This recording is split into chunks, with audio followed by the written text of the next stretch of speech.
organic, unpredictable, unknown, lovely, beautiful, a sense of fulfillment.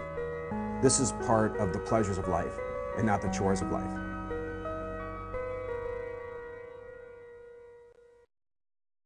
Coming up on Daily Iowan TV, find out what's going on around campus to commemorate Martin Luther King Day. Plus, we'll take a look at health initiatives, and in sports, another notable Iowa football player asks for a release, and it's an Iowa City native. That's all coming your way next. Daily Iowan TV starts now.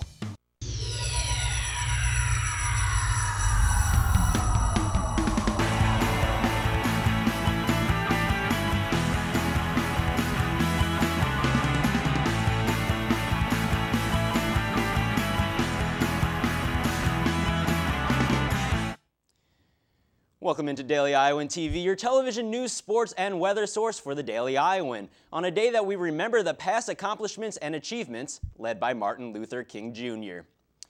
Here in Iowa City, students did not have to go to class today, but that didn't stop several of them from participating in events held on campus to honor Martin Luther King.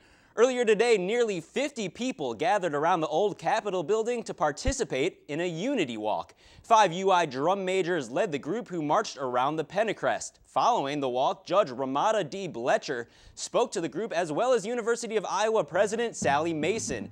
It was a day to be proud to walk and a day to spread awareness of what this day really means. In terms of social justice, we want people to be aware of the community here on campus, and when I say campus, the University of Iowa and the surrounding community. And we want to celebrate Dr. Martin Luther King Jr.'s legacy and what he stood for. The former Utah Governor Jon Huntsman ended his bid for the White House this morning, just days before the South Carolina primary. Huntsman also gave an endorsement to frontrunner Mitt Romney and called for more emphasis on uniting the Republican Party and less on personal attacks.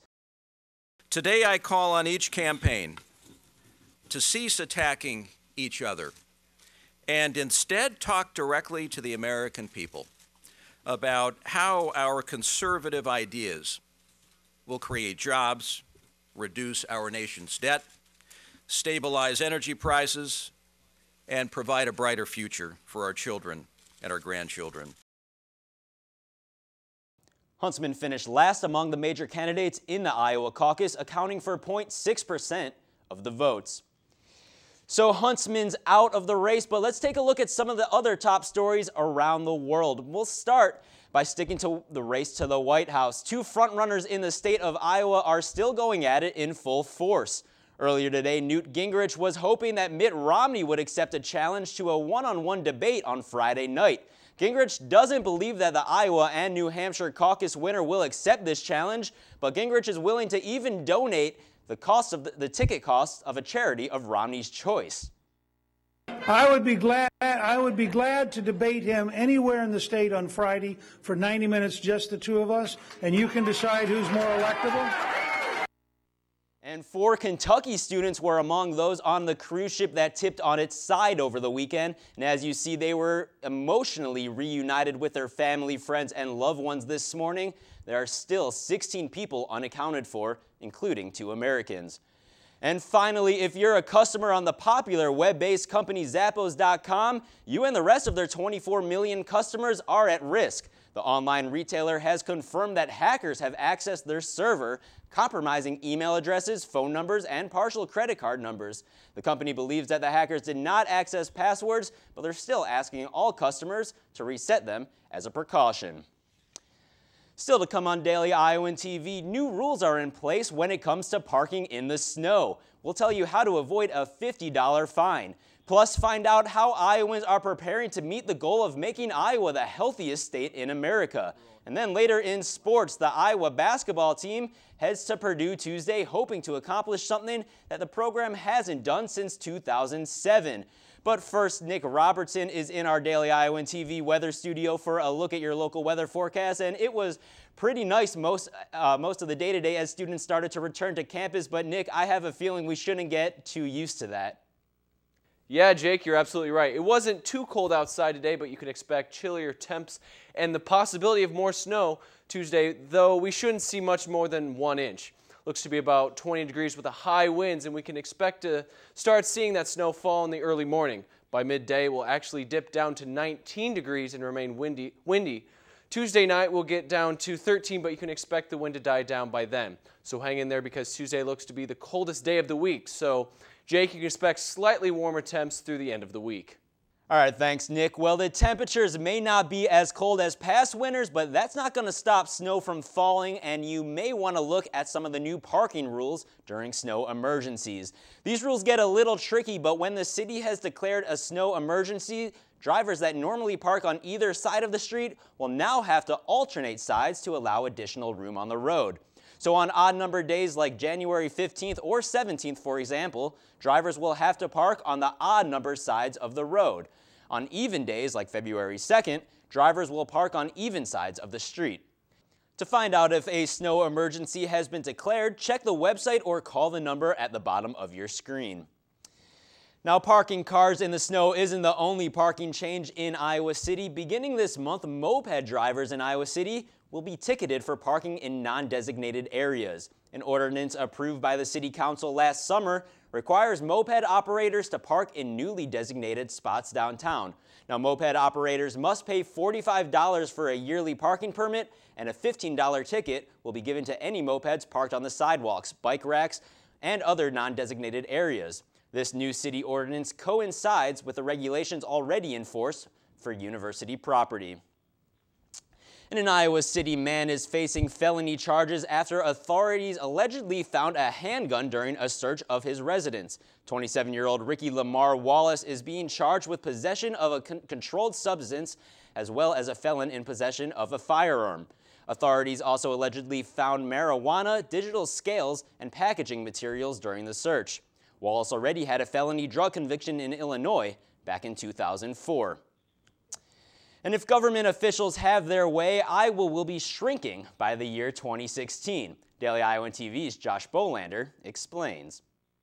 The state of Iowa is getting smaller, but not in the way you might think. With the full support of First Lady Michelle Obama, Iowa has taken on a health initiative that has the entire nation's attention. Governor Terry Branstad launched the campaign in August with the goal of the initiative to make Iowa the healthiest state in the country by the year 2016. The plan was recently recognized in a Gallup poll that has Iowans on track to meet their mark. Even with the winter weather finally arriving, it's not keeping Iowans indoors. I like to come together and play as a team Monday, Wednesday, Friday. I like to just play pickup games. So I like to come to the rec center because the facilities are really nice. They have great workout equipment, and it's just really nice to take advantage of.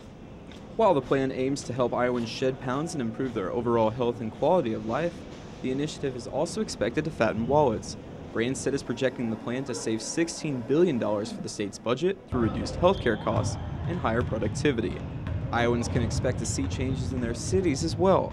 Bike lanes are expected to be improved. An effort to make towns more walkable is in place, and Wellmark is planning to make food awareness a vital part of teaching in both schools and businesses. The Iowa Health Reform Prevention and Wellness Initiative has also granted 36 local boards of health funding to implement local wellness initiatives, and a Governor's Council on Physical Fitness and Nutrition has been set up to promote healthier behaviors. Components of a small business tax credit plan for wellness has even helped develop more wellness resources for small businesses. Even with winter weather expected to hit the Midwest again this week, from what I've seen, I still expect Iowans to be trading in snacks for sweat. Josh Bolander, Daily Iowan TV. The Healthiest State Initiative is being funded by a $25 million grant. And as classes start back up on Tuesday, students in the College of Public Health will have themselves a new permanent home for the spring semester. Construction on the new Public Health Academic Building is finally complete. The project took 5 years and cost $47.7 million. Before the construction of the new building, classes and other facilities for the Public College of Health were spread all across campus. The building positioned just south of the newly renovated art building west is yet another facility on the UI campus seeking LEED certification for being environmentally friendly. You know, all the bathrooms here obviously have the toilets with low flow flush and everything like that. A number of things have gone into making this, like I said, the first gold certified LEED academic building on campus. The hundreds of windows around the building provide plenty of natural light and strategically, place staircases as opposed to elevators. The building is intended to encourage overall fitness and well-being. You can read the full story in Tuesday's print edition of the Daily Iowan. And now Daily Iowan TV sports director Ian Martin joins us for a look at Hawkeye sports and a developing story concerning Iowa football. Ian?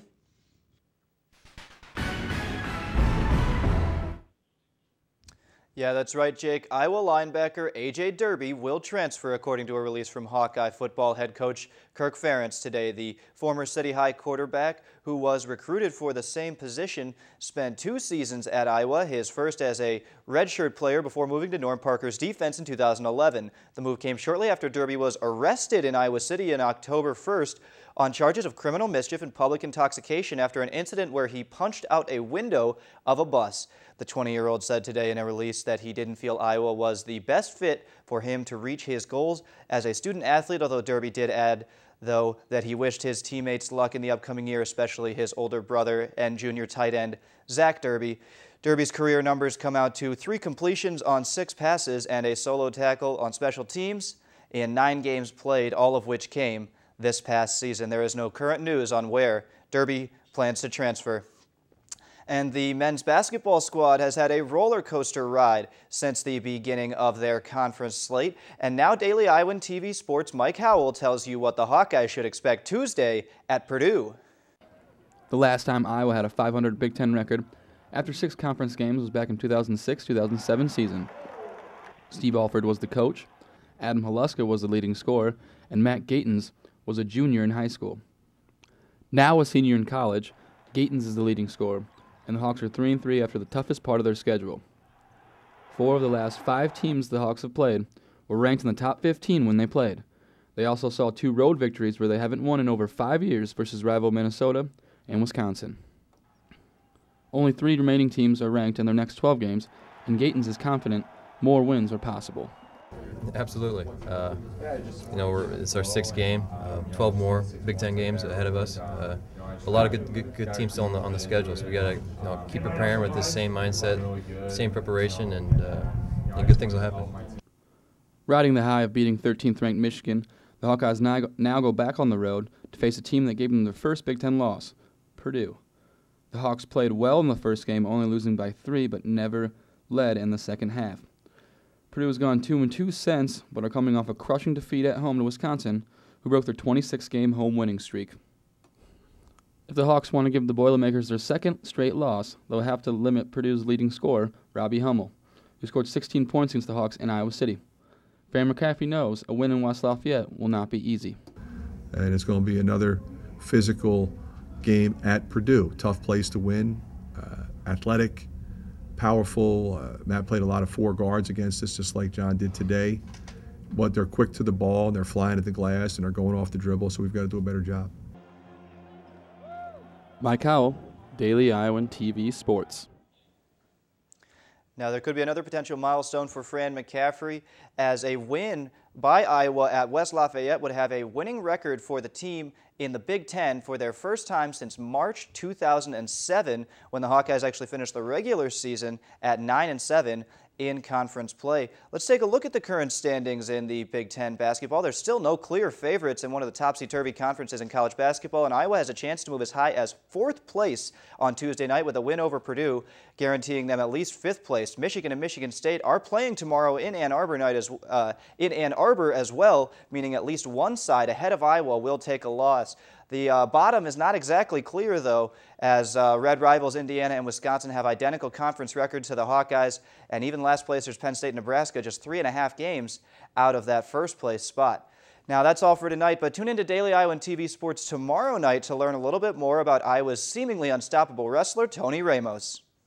All right, thanks, Ian. And before we leave you tonight, check this out. The mayor of Denver, Michael Hancock, is a man of his word, as he fulfilled his bet to wear a Patriots jersey after losing to the mayor of Boston on Sunday in a bet that the Broncos would beat the Patriots. Well, he was wrong, and today he is fulfilling his end of the wager.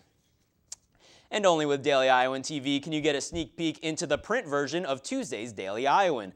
Read about recent concerns regarding food quality at schools in Iowa City. Plus, remember when basketball coach Fran McCaffrey threw that chair during a timeout last week in East Lansing? Well, you can read about the repercussions of that incident in tomorrow's pages of the Daily Iowan. Well, that's your Monday edition of Daily Iowan TV. Be sure to check us out at the same time tomorrow or anytime online at dailyiowan.com. Thanks for watching and have a great night.